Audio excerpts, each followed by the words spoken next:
Hello everybody, so today we're going to be making marmalade using Seville oranges, and this is the first time I've done this, so we're going to see how that turns out. And I promised two colleagues that I'll bring them some, so hopefully it's not horrendous, but we shall see what we shall see.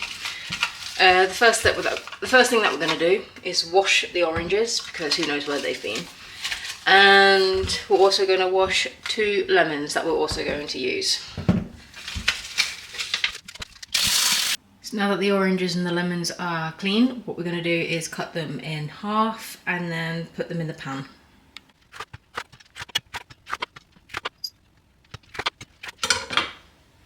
So you can see the amount of seeds that they have, like these oranges, which is pretty insane, but they do contain pectin, so that is what actually helps the marmalade set, which is why we're going to boil the oranges with like the flesh and the flesh, the pith and the skin, as well as the seeds, because if there isn't enough pectin then it won't set, which is obviously not what we want. Of course you can add artificial pectin, or well, not artificial but additional pectin, but I'd rather not do that if I don't have to.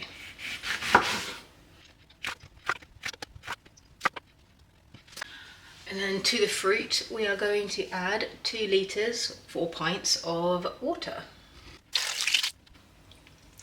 So now that the fruit is in the water, we're going to put it on the hob and bring it to a boil and then a simmer.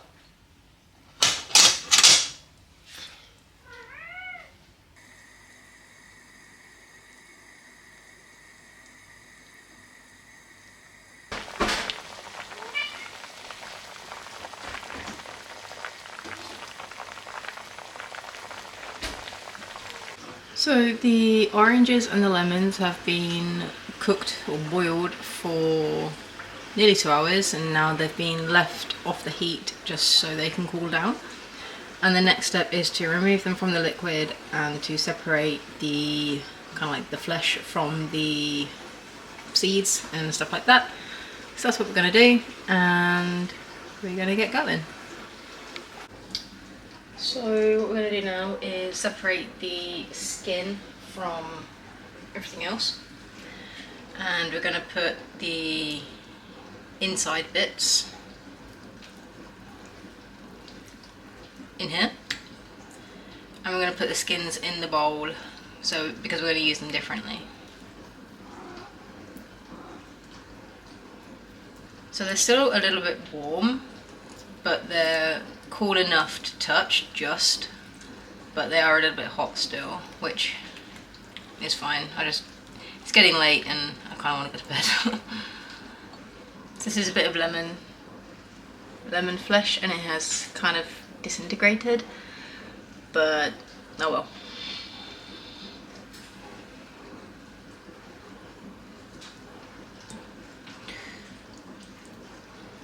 This one's a bit hot actually.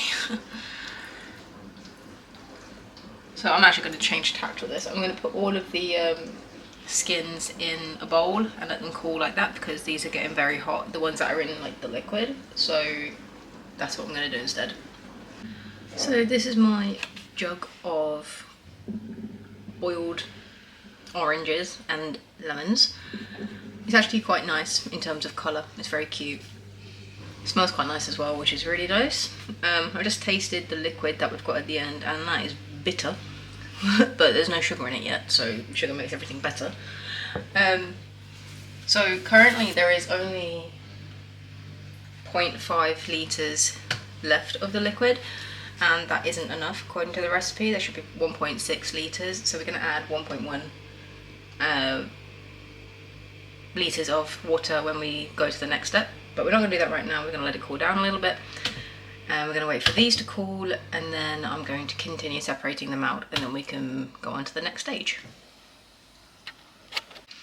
So it's been about 15-20 minutes, so these have cooled down enough that I can handle them a lot more easily, so we're going to go back to separating the pulp from everything else.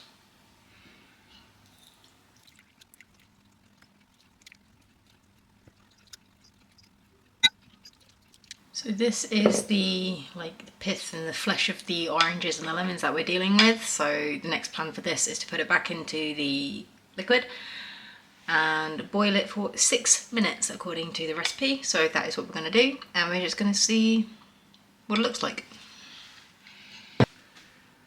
So we're going to add the flesh. Oh, take that out. And this is the extra litre that we're going to add. So we're going to boil this for 6 minutes.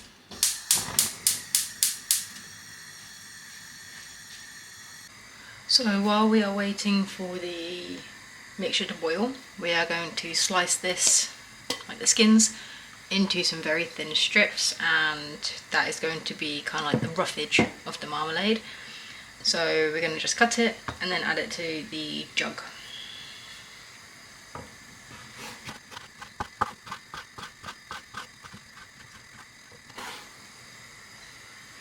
So this is the kind of thickness that I've gone for. And I don't know if that's thin enough or not, but that's what we're going to use.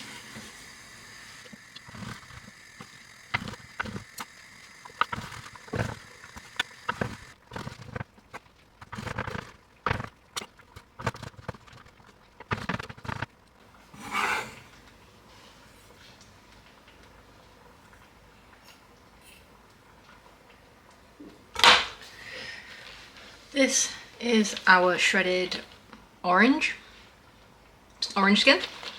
It's quite a substantial amount, so it's kind of like up to there. So we're now going to sieve the boiled liquid and strain it so it's not as rough. And then we're going to add in this and then the sugar and then boil it for 20 minutes and then hopefully it will set. But yeah, let's start sieving. So now that we've got the boiled stuff, we've also got a Le Creuset casserole dish because I don't have a massive heat-proof dish or bowl. So this is what we're going to use. So the plan is just to scoop all of it out and sieve it, and then hopefully remove all of like the pits and all the massive lumps. And then we're going to put the liquid back into this bowl and then add the sugar. This is going to take a while, but it's fine.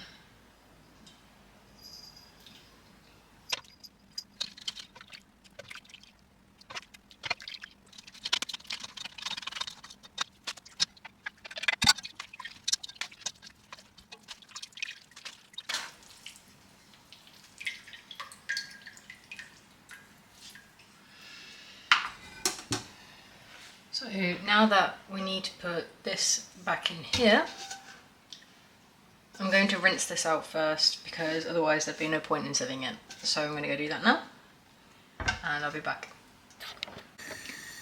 So the liquid has been added back into the pot and now it's back on the heat, and we're going to wait for it to start bubbling a little bit and then we're going to add the peel in. So this is just over a litre of liquid,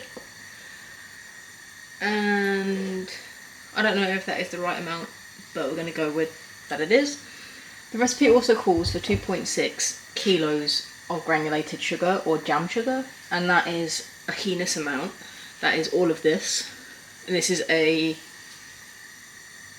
3.3 litre mixing bowl and it is literally full of sugar, so that is heinous. But it is what keeps jams and marmalades from going grim and getting mouldy. It's just the sugar in them.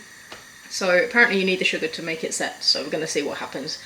I'm not sure if I'll add all of it, I probably will, but we'll just see what happens and go from there.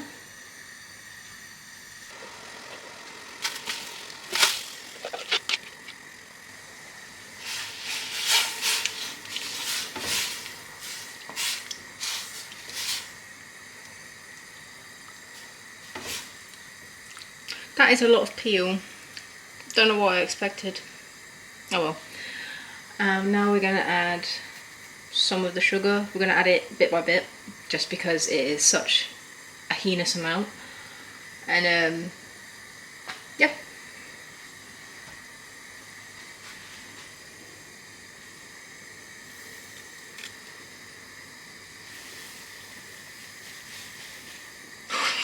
It looks atrocious, doesn't it? Oh my goodness. So it says to stir it for 10 minutes until the sugar dissolves, and then once it's dissolved, bring it to a boil for 25 minutes. Now I have got a jam thermometer that I've never used, so I will attach that in a minute. Oh, I should probably do that earlier, shouldn't I? The pan's going to be hot. Oh, yeah, I'll do that now.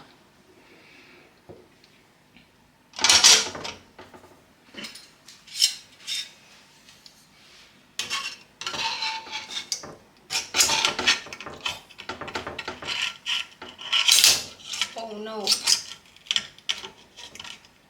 There we go. I think that's how it's used. Oh, it says got a liquid level. There we go. Yeah, that'll do.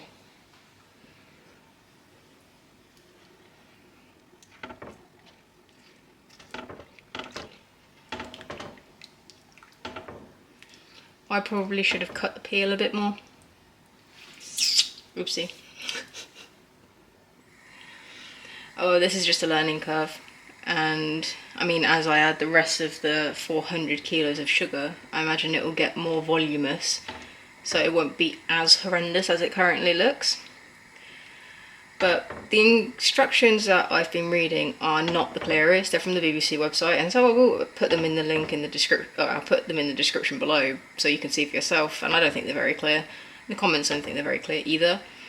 But yeah, this is a learning curve, and if I make it again, I'll make notes from what I've done and what I think would be better for this. But for now, we're going to follow the recipe, just because I don't know what I'm doing.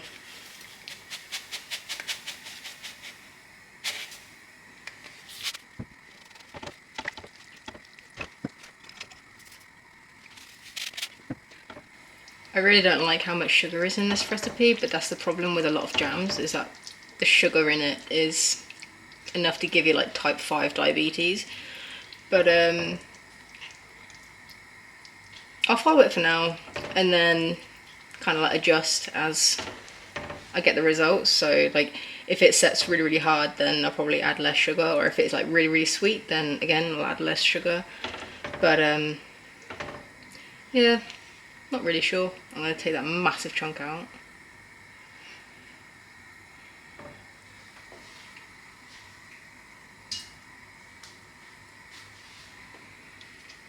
I wonder if I taste it now, if I'll get an idea for the sweetness. I imagine I will. Let's do that. Oh, gotta be careful that I don't burn myself, because it is obviously molten sugar. So it tastes alright. I actually can't remember the last time I had marmalade, so I don't really have anything to compare it to, which was pretty stupid of me, but there we go. Let's just tuck in the rest.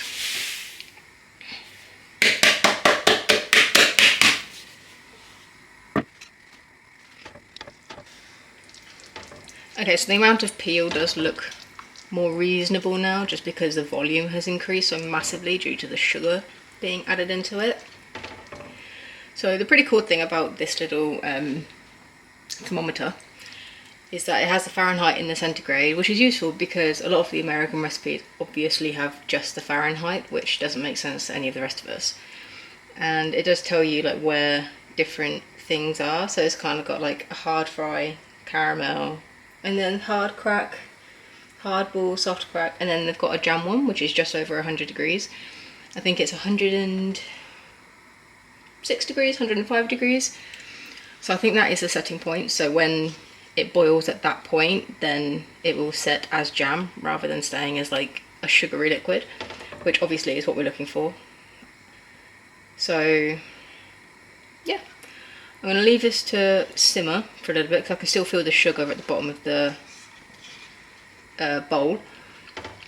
And then hopefully once the sugar is dissolved, it can be boiled for 20 minutes, 25 minutes. And then hopefully it gets up to temperature. And then we can start canning it up. And I'm actually kind of worried that I don't have enough space in terms of cans or jars for this. Not overly sensible of me. I did not plan ahead very well. But I'm sure I'll work it out. I've got 6 big jars that are kind of like yay big. I think they're like 500ml ones. And I've got 2 small ones which are for my colleagues just in case they're nasty and I don't want them to feel bad for wasting it. If it works out well, then I'll make them some more in some like decent pots, but we do have to wait and see. So I'm just going to leave this for a little bit to start simmering.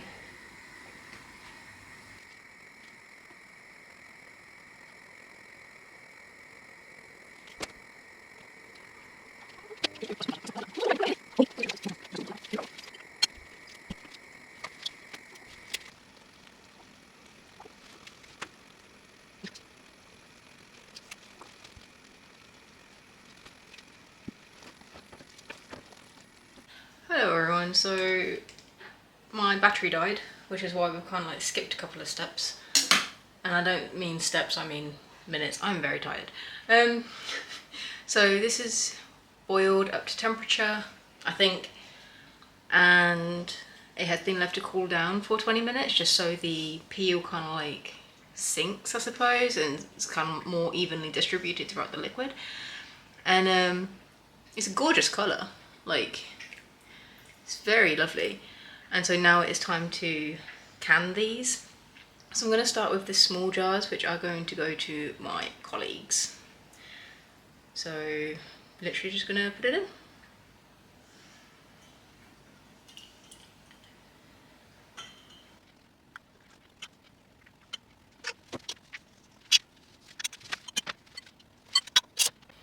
So this is what it looks like.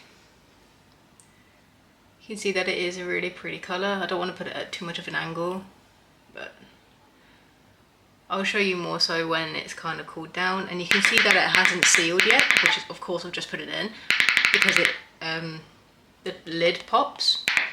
Once it is cured, I suppose, then that will no longer pop and we'll know it's completely sealed and it will be good until they open it. So hopefully my colleagues enjoy it when they get it, but I'm only going to give it to them if it pops, which is why I've used the 2 small jars for them, because they have the particular lids. I didn't actually have enough for all of this, so.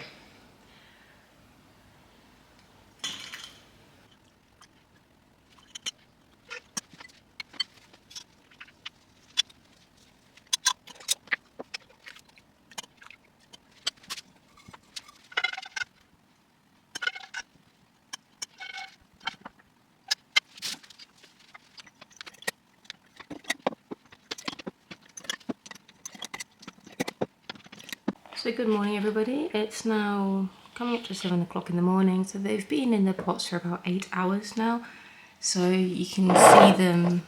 So they have set, which is good,